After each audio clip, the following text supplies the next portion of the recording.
Bonsoir Montreux, comment ça va? Quel accueil à l'américaine.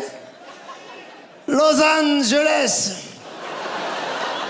Ça fait plaisir d'être là, les amis, ça fait plaisir. J'ai plus l'habitude de ça, je vieillis, je continue le métier, mais il n'y a plus de ça va, j'entends rien, j'entends bien, ça va pas trop. Ouais, je te dis la vérité.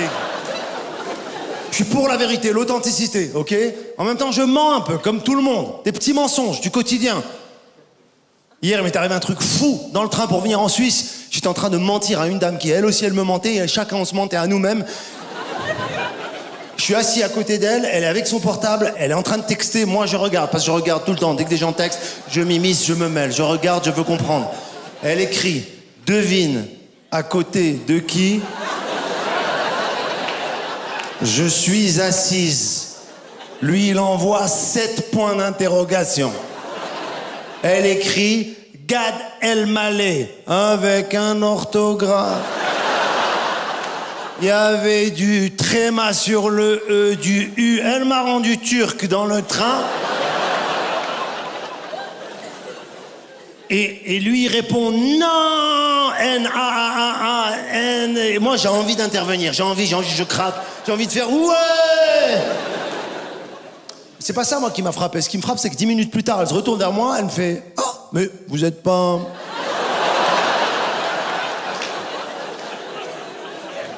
T'es sérieuse? J'ai les preuves, j'ai les documents, putain. J'ai le nage et tout, mais je peux pas, tu vois. C'est du mensonge. Le mensonge chez moi, le mensonge chez les autres. L'autre soir, j'étais au restaurant, il y a un mec, il est au téléphone. J'adore écouter au restaurant ce qui se passe. Le mec, il est seul à table. Il répond au téléphone, il dit « Non, mais Mathieu, quand il va arriver, je vais le déchirer, c'est n'importe quoi. » Il raccroche. Il y a un gars qui arrive pour dîner avec lui. « Ça va, Mathieu ?» L'autre fait « Ouais, et toi ?»« Ouais, ça va. » Il s'assoit. J'avais envie de dire « Non, les gars, vas-y, dis-lui ce que tu viens de dire. Je sais pas, putain, ça me parvient, ça m'atteint, ça... J'arrive pas à me retenir. L'autre jour, je suis dans Paris, il y a un mec... Il promenait son enfant en laisse, les amis, je te jure, je te jure, ça existe. Je sais pas si vous faites ça en Suisse. Le petit, il avait un harnais, ok, avec une laisse, et... Tu sais, en plus, c'était une laisse rétractable, comme pour les chiens, tu vois. Genre, à un moment donné, il l'a bloqué, hop, l'autre, il était comme ça. Bon, allez, vas-y, tac, tac, tac. J'ai voulu intervenir, je suis pas intervenu, mais... Putain, sauf que je marche 200 mètres plus loin, putain, il y a un gars. Il avait une poussette. J'ai baissé la tête, il y avait un chien dedans. Écoute-moi. J'ai craqué, j'ai dit, monsieur, il y a un monsieur là-bas avec son fils, il faut parler, il faut...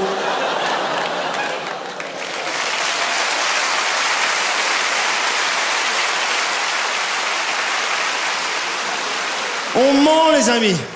Et à mon âge, je devrais arrêter. J'ai passé 50 balais, c'est pas vieux, c'est pas jeune, hein, 50 ans ce soir, voilà. Hein, les filles de 25 ans dans la salle, elles me regardent. Elles se disent, ouais, il pourrait être mon père, et en même temps, ça passe. C'est ça qui est... Alors, comme tous les mecs de 50 ans, bah, c'est pathétique, je veux être avec des filles plus jeunes que moi. Et ça veut rien dire, tu vois. Je scrolle sur Insta comme un con. Brrr, je tombe sur des filles à moitié à poil qui citent des philosophes, j'ai jamais compris pourquoi. Elles sont de dos en string à Ibiza et elles écrivent « Si ton âme et ton cœur regardent dans la même direction ».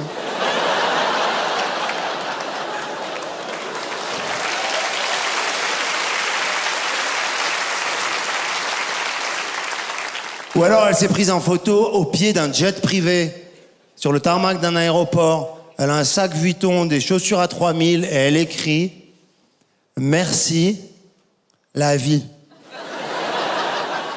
La vie. C'est la vie qui habite tout ça, oui. Jean-Jacques Lavie, 78 ans. Il est dans l'avion, skin, il n'arrive même plus à bouger. Non, c'est chaud. J'ai essayé, j'ai fait des dates avec des filles beaucoup plus jeunes que moi. Même dans le langage, dans notre communication, c'est pathétique. Elle essaye d'être, finalement, et de correspondre à quelque chose, et ça va pas. Et moi aussi, on était au resto, et je lui dis, ça te plaît le resto? Elle m'a dit, j'avoue. Moi, j'ai plus de 50 ans, j'ai attendu qu'elle avoue un truc toute la soirée, écoute-moi bien. Elle a commencé une anecdote avec Askip. J'ai dit, chérie, j'ai 50 balais, Askip, je vois de la lessive, arrête.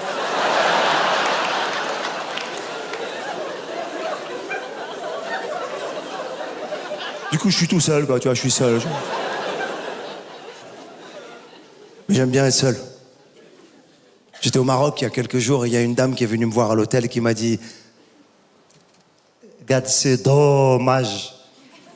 Dommage que vous soyez mariés.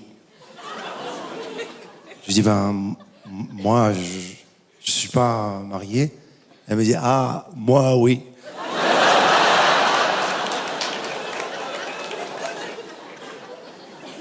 Je tombe vite amoureux, les amis, très vite amoureux.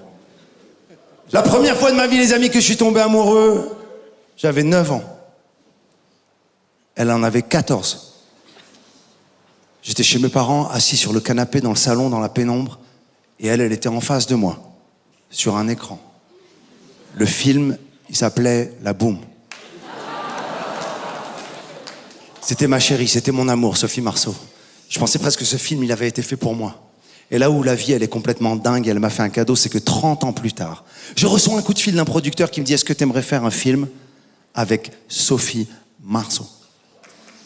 Je lui ai dit « Écoute, elle, je sais pas où elle en est de notre histoire. Moi, sache que je suis à fond, j'ai jamais arrêté de l'aimer. » J'ai dit, c'est quoi le film? Il m'a dit, c'est une histoire d'amour, tu vis avec elle. Après, j'ai dit, ok, un biopic, j'y vais, ça marche, je suis avec toi. Il m'a dit, je t'envoie le scénario, tu lis, tu me dis, mais quel scénario? Donne-moi l'adresse du truc, donne-moi l'horaire, je viens. Non, lis quand même. Je lis 3 pages, parce qu'à la 3e page, je m'arrête. Il y a écrit, elle se retourne vers lui et lui susurre à l'oreille. À susurre, j'ai fermé le scénario. À susurre, je me suis dit, je vais me faire susurrer par Sophie Marceau.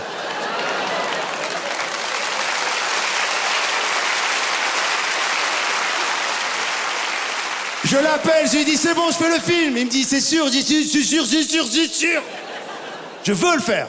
Quand j'arrive le premier jour de tournage, j'étais intimidé, j'étais gauche, j'étais maladroit, j'étais timide, je tremblais. Ma voix, je bégayais. C'était ridicule, elle est venue, elle serrait la main à tout le monde. Je dis elle va pas me serrer la main à moi. Pour moi, c'est des retrouvailles. Elle, c'est une trouvaille. Elle m'avait jamais vu, elle connaissait pas. Elle m'a quand même serré la main. Enchanté, Sophie, enchanté. Gad, dans ma tête, je dis t'inquiète, tu vas me susurrer tout à l'heure. J'étais débile, je faisais des vannes à 2 balles, genre tu veux pas enlever tes suceurs, mais des trucs fatigués. Et j'arrive pas à me la sortir de mon cœur et de ma tête. J'ai même comme projet, les amis, de me faire tatouer son prénom sur mon bras. C'est absurde, je sais, je suis vieux pour un tatouage. Les gens ils disent ouais, tu vas le regretter plus tard. On est déjà plus tard. Il y a même des gens qui ont fait beaucoup de tatouages qui m'ont donné un conseil, qui m'ont dit pour un premier tatouage, fais-le dans un endroit où tu t'en fous un peu. Du coup, je vais le faire à Annemasse. Merci Montreux. Merci.